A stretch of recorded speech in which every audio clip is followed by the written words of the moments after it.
मेरे सभी गुरु भाई एवं गुरु बहनों को हरियर। आज की वीडियो में हम लोग बात करने वाले हैं कि मंगलवार का संकल्प कौन कौन कर सकता है और क्या क्या प्रोसेस होता है। कि आज मंगलवार है, सभी को संकल्प करना है और सारे लोग इस संकल्प में शामिल होते हैं, चाहे वो नए भक्त हो चाहे पुराने भक्त हो, कोई भी हो। मंगलवार का संकल्प सभी को करना होता है। तो बहुत सारे लोगों को पता भी नहीं होता है कि हमें किस नंबर का संकल्प करना है। तो आपको आज की वीडियो में सारी जानकारी मिल जाएगी। तो सबसे पहले बात करते हैं कि संकल्प कब होता है। तो अब तो गुरुदेव ने हमारे टाइम फिक्स कर दिया है, 9:25 पर आपका संकल्प स्टार्ट हो जाता है। सभी लोग समय पर लाइव आ जाया करें और संकल्प जरूर अटेम्प्ट करें। उसके बाद संकल्प कौन कौन कर सकता है, तो दरबार के सभी भक्त, चाहे वो नए हो चाहे पुराने हो, चाहे दीक्षित भक्त हो, चाहे कोई प्रक्रिया ना भी की हो, सभी लोग संकल्प कर सकते हैं। तो बहुत सारे लोगों के मन में ये सवाल रहता है कि हमें किस नंबर का संकल्प करना चाहिए। तो सबसे पहले बात करें, जो गुरुदेव पहले नंबर पर संकल्प कराते हैं वो होता है जिनकी प्रक्रिया पूर्ण हो चुकी है। जो दीक्षित भक्त हैं वो उन सभी के लिए होता है। तो आपने कोई सी भी विधि की हो, बस आपने प्रक्रिया पूर्ण कर ली है, दरबार की कोई प्रक्रिया नहीं शेष है, तो आपको पहले नंबर वाला संकल्प करना है। वहीं पर बात करें दूसरे नंबर पर संकल्प की, तो जिनकी प्रक्रिया अधूरी है, कुछ न कुछ प्रक्रिया अभी शेष है, वो लोग दूसरे नंबर का संकल्प करेंगे। वहीं कुछ लोगों ने पद यात्रा की है, पद यात्रा करके उन्हें वनडे हवन का पुण्य मिला है। अगर उन्होंने अमावस्या नहीं अटेंड की है या उन्होंने दीक्षा नहीं ली है, तो वो लोग दूसरे नंबर का संकल्प करें। क्योंकि सबसे ज्यादा जो दिक्कत आ रही थी वो पद यात्रियों को आ रही थी कि हम कौन सा संकल्प करें, क्योंकि वनडे का पुण्य उनको भी मिलता है। लेकिन अगर आपने घर के शुद्धिकरण का हवन नहीं किया है, अमावस्या नहीं अटेंड की है, दीक्षा नहीं ली है, तो आपको सेकेंड नंबर का संकल्प करना है।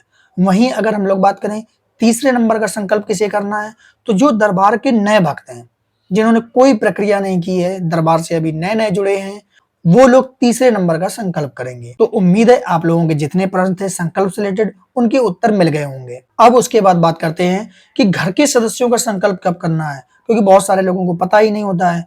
तो गुरुदेव हमारे जब 5 मिनट का समय देते हैं, तब आपको जो घर के सदस्य हैं, अगर आप उनका संकल्प कर रहे हैं, तो आप उनका कोई कपड़ा ले लें, जो भी कपड़ा उनका पहना हुआ हो वो अपनी गोद में रख के उनका संकल्प कर सकते हैं आप।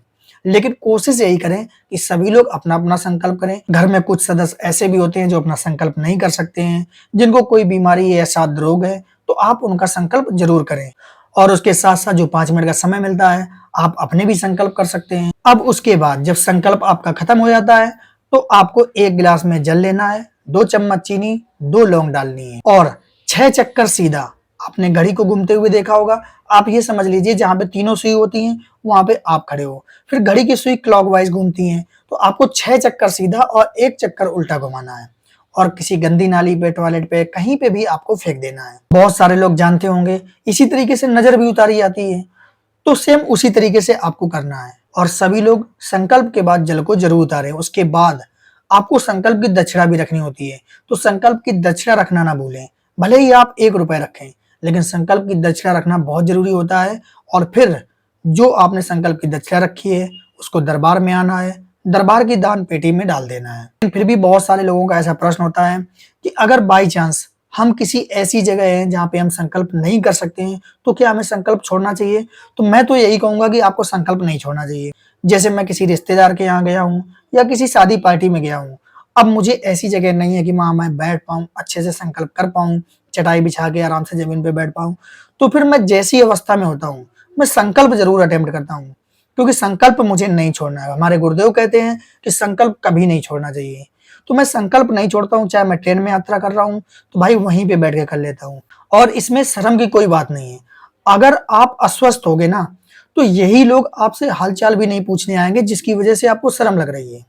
इसलिए किसी से भी शर्म करने की आवश्यकता नहीं है। अपने आप को स्वस्थ रखना है तो संकल्प और प्रार्थना तो करनी ही पड़ेगी। आपको संकल्प जरूर करना चाहिए, तो संकल्प ना छोड़ें। कोशिश करें कि मेरा संकल्प ना छूटे। मैंने आज तक अभी कोई भी संकल्प नहीं छोड़ा है, कुछ भी हो जाए। मैं अगर कहीं पे खड़ा हूँ, ट्रेन पे यात्रा कर रहा हूँ, बैठा हूँ, अपनी ईयरफोन लगाई और संकल्प स्टार्ट कर दिया, क्योंकि यही हमारी शक्ति है, संकल्प और प्रार्थना।